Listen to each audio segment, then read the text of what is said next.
नमस्ते, कृष्णश्वरी प्रजापति। 10 वर्ष जति भयो अलिअलि दुखेको। अनि यहाँ यताउता औषधि अनलाइनमा आएको पनि लगाउँछु म। घरमा पनि तेल सार सबै थोक मिसाएर बनाउँछु, त्यो पनि लगाउँछु।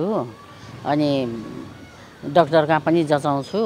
अनि एकचोटि जचाउँदा चाहिँ 3-4 वर्ष अगाडि चाहिँ बेला भएको छैन भन्यो। अनि त्यो खुट्टा दुखेर हिँड्दा त्यो खुट्टा अलिकति झन्झन गाह्रो भयो, खुट्टा फाटेर पनि गयो।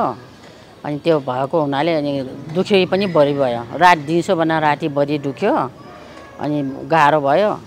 अनि यहाँ डाक्टर कहाँ आएर सल्लाह गरेर राखेर चाहिँ अब गर्नु पर्यो भन्यो, गरेँ। अनि अब अहिले मैले धेरै ठिक छ। यहाँ आएर जचायो, यहीँ दुईटा खुट्टा एकै दिनमै अपरेसन गरायो।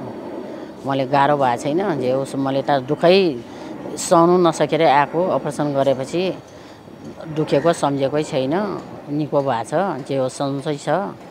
अब त्यहाँबाट अपरेसन गरेर वारमा ल्याए, 1 हप्ता बस्यो, त्यहाँ 7 दिन बस्या हो। अनि त्यहाँबाट घर गयो। घरमै फिजियोथेरापी डाक्टरहरू आउनुहुन्छ, त्यही फिजियो गर्यो। 2 महिनासम्म गरायो मैले। 2 महिनापछि चाहिँ फिजियो गर्ने पनि छोडे। अनि 2 महिना भएपछि मैले त्यो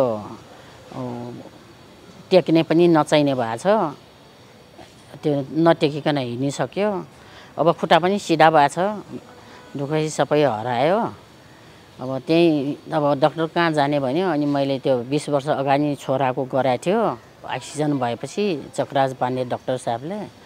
अनि मैले त्यहीँबाट पहिल्यैदेखि चिनेको हुनाले छोराले यहीँ गर्ने जाउँ आमा भनेर, अनि त्यो उनीहरूले मोबाइलमा खोज्यो। अनि यहाँ ठाउँ थाहा पाएर यहाँ आएको हो। सबैले आउनुहोस्, यहाँ ठिक छ, राम्रो छ।